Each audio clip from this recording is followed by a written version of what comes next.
Iblis volunteered that if he can come with the angels to kill these corrupted jinns on the earth, and Allah Azza wa Jal gave him permission.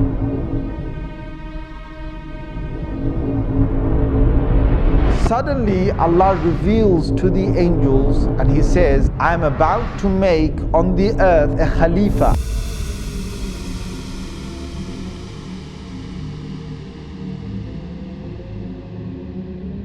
Now Iblis is a creation of God.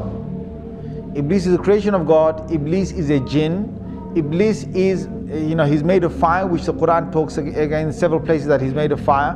But where did Iblis come from? And were there the likes of Iblis before? So the Mufassirun have commented. Again, this is based on those narrations that I talked about earlier. And what Allah Azza wa Jal did is that He created a whole creation of jinns that were on the earth. And this you will find in many of the early Mufassirun have commented on this. He created them on the earth and they had got taklif. Now what is taklif? Taklif is that God's now given them a responsibility to recognize Him. Now when Allah gives responsibility to creation, He will send messengers. So what Allah did is that He sent jinn messengers.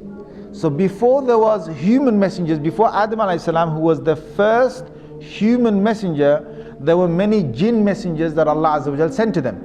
Now the jinns are made of fire, and the jinns, one of the things they have inside them, being fiery is that you're angry and you're hasty, you're fast, you're very powerful.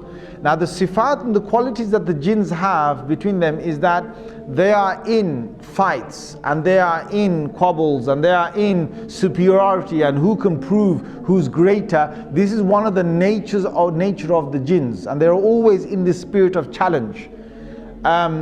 Now there are good jinns. Allah Azza wa Jal has said that in Surah Jinn itself. He's talked about two different groups of jinns, and He said the salihun, and there's those who are pious and those who are not pious. Now the ones that were on the earth were both types, and messengers came down. But the messengers in the many numbers were killed by the jinns on the earth. And there was great corruption that prevailed on the earth. There was great corruption that prevailed on the earth.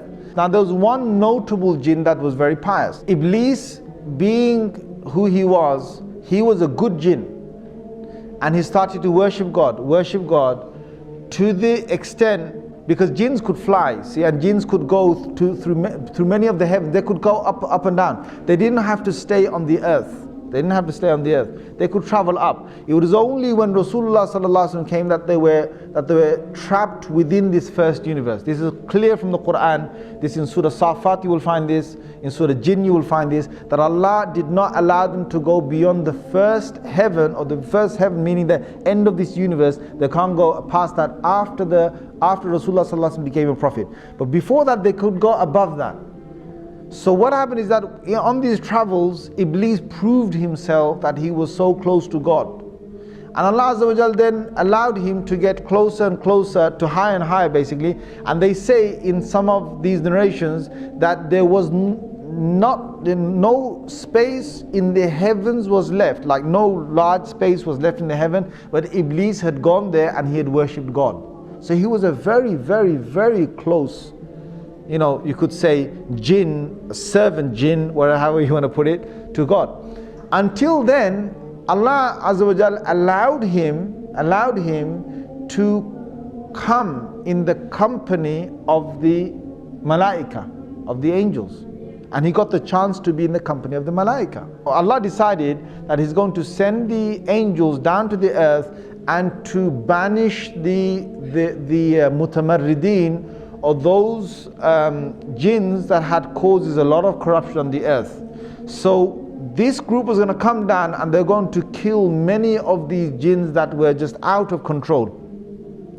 Iblis volunteered that if he can come with the angels to kill these corrupted jinns on the earth, and Allah Azza wa Jal gave him permission. So he came and they killed a lot of these jinns. They left only a few on the earth, and from these few again the progeny of the jinns would start. Now Iblis returns back. Now many, maybe hundreds of years, I don't know, whatever is going by, because jinns have very long lives. They don't have short lives that the human beings that, we only have 60, 70, 100 years. They have hundreds of years. Perhaps they could have a few thousands of years of living. Now you've got Iblis that has gone down there, that has banished these jinns, most of them who are corrupted on the earth, and is returned back with the angels. Now he was with the angels, but Allah makes it very clear that he was not from the malaika, he was from the jinn. Now why Allah makes that clear is because we understand that no malak or no angel can ever disobey Allah Azza wa Jal. Allah's made it in their nature not to disobey Allah, but a jinn can. So the biblical sources, they've now faltered again. They call it a fallen angel. So what they say is that if an angel decides to go against the will of God or the command of God, then that angel, Allah drops him from the rank of the angels, and now he becomes a fallen angel. That's the biblical sort of side, or what some of them believe. The Muslims don't believe that. No angel can ever disobey Allah Azza wa Jal. So that's where we find that Iblis was able to disobey Allah, because he wasn't from the malaika.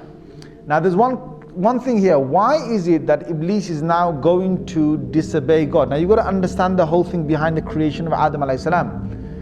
Suddenly Allah reveals to the angels and he says, I am about to make on the earth a Khalifa, or someone who will take command, second in charge, or someone who will rule again, reign after the last reigning. I'm about to make a Khalifa on the earth. Now when Allah said that, Iblis got really happy, right? He must have got really happy. And you know why? Because Iblis knows that the angels are not the ones who are going to rule the earth. If there's anyone, there's going to be the creation from the jinns. Allah's going to now make a Khalifa perhaps from the jinns.